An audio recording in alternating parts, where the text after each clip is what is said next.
Good evening, ladies and gentlemen. One had better die fighting injustice than die like a dog or rat in a trap. This quote belongs to the very person I'll be touching today in my speech. And this person embodies strength, the courage to fight for freedom, and the will to fight against a system to the T. She perfectly personifies these values. Today, we're going to talk about Ida B. Wells. Who is Ida B. Wells? You might ask yourself. You might have never heard of her. You know what I'm saying? And that is much the case for a lot of people because her story is not as commonly told as other, you know what I'm saying, civil rights leaders such as Martin Luther King or Malcolm X. But there are many unheralded, unsung heroes of the fight for justice and for equality. And Ida B. Wells is one of those heroes. Ida B. Wells was born in 1862 to two slaves who were freed by the end of the Civil War. Her father was a carpenter and her mother was a famous cook throughout the area. Now, when she was 14 years old, this pandemic of yellow fever was sweeping through the South and it killed both her mother and her father and her youngest little brother. And this was a pivotal point for Ida B. Wells because it sort of symbolized her strength to do what needed to be done. Because at the funeral for her mother and her father, there were talks amongst the family of farming out the rest of her siblings and of, you know what I'm saying, spreading them out to different aunts and whatnot. For Ida B. Wells, she wouldn't allow that. She wanted to keep her family together. She wanted to keep her core strong. So what she did was she dropped out of high school and she went to be a school teacher. She went to go be a teacher. And later on, Ida B. Wells moved to Memphis, Tennessee with her aunt to help raise her siblings. As a matter of fact, this is all part of the divine plan for, you know what I'm saying, her coming into her own because it was in Memphis that she initially became a public figure and gained the notoriety that she did. Because one day on the local train or the local railroad, Ida B. Wells was in a train car and was asked to move by the conductor for a white male. Ida B. Wells refused. And when he tried to forcibly and physically move her, she bit him and, you know what I'm saying, buckled latched on to the legs of the seat with her legs and just would not give up that chair. She was steadfast in her resolve. So, of course, you know, the conductor when they got two other men and they were able to move her. It took three guys to do it, but they were able to move her nonetheless. But this event right here really sort of was a catalyst in her life in a sense because not only did it make her a public figure for her courage to stand up to, you know what I'm saying, to the man, it also what happened after that was she went and filed a lawsuit and she won initially. She won a lawsuit against the railroad company, but eventually the Supreme Court of the state overturned the lower court's ruling and she wasn't granted anything. But the point was, I mean, I know that you can say that it was a moral victory, but in a sense it was. Alright, so by the time in 1892, Ida B. Wells had already become co-owner of a small newspaper in Memphis. And it was at this time when three of her friends were lynched. And Ida knew these fellas very well. And the story behind these fellas was there were three black grocers. And they decided to start, you know what I'm saying, a grocery store in the black community. You know what I'm saying, black owned.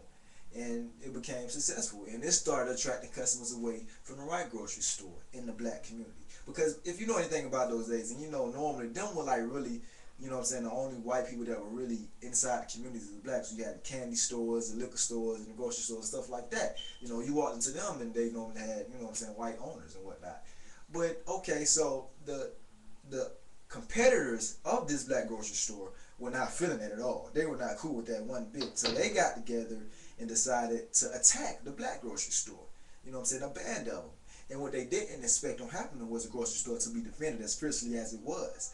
And to make a long story short, one of the white business owners ended up getting shot.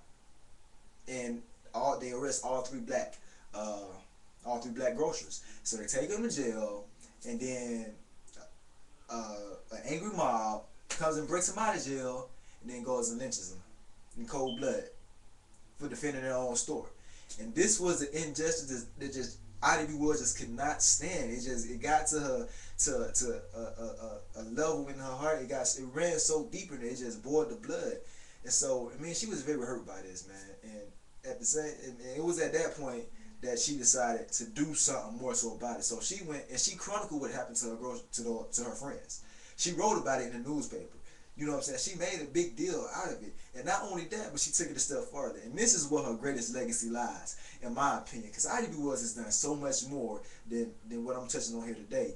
But what she did was whenever there was a lynching in her region, she would go to that town or to that area and document that lynching. She would ask around, ask the families of the victims, you know what I'm saying? She would even ask, the witnesses. She would go around to the different areas in the South and do this and document these lynchings. And for history's sake, if for anything. Because back in those days, I don't even really have to say back in those days, but lynchings were accepted. They weren't seen as, cruel. They weren't seen as evil. But for some reason, they were widely accepted. You know what I'm saying? And a lot of times when, they had to write down the reason for lynching somebody, they would put some bogus or trumped up charge. You know what I'm saying? But the number one reason, get this now, number one reason for lynching was that black men were raping white women. Right. So that really was a scare. That really was like a validation of the whole, the whole movement towards lynching black people. And that whole movement for justifying that terrorism was because they had to protect the white woman from the savage beast of the black man, right?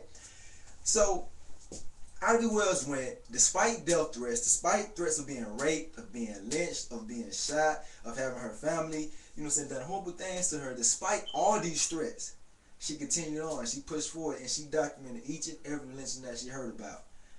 And this right here, that is the legacy of Ida B. Wells that we still have today, because that was unheard of. She single-handedly laid the foundations for the anti-lynching movement. Single-handedly, now, this one woman, she did that. And there was always a perception where there was like a little rumor going around that she didn't want to mess with her because she always carried 2 pistols on the side. Guaranteed. That was one bad sister, I'm telling you. But this brings to a close, because I must keep it brief here, but this really brings to a close the story of Ida B. Wells, which is so much more extensive than what I can give in this short amount of time. But she went on, she was actually one of the founding members of the NAACP. She was actually seen as one of the more radical founders of the NAACP because she and Booker T. Washington differed greatly, and she was an open critic of his strategies and whatnot. And so she was marginalized within the group, and seen as radical or whatnot. And in 1930, she actually ran for the Illinois State Legislature, one of the first black women in history to run for public office. She didn't win, and a year later she died. But nonetheless, she had very much opened the doors for, the next steps forward, the next steps of progression. So, in conclusion, I've given you a brief understanding of this staunch, and fierce battle for justice and for equality and for the rights of human beings. You know what I'm saying? And I'll leave you with this quote right here. Justice without force is powerless. But force without justice is tyrannical. Thank you. Take care.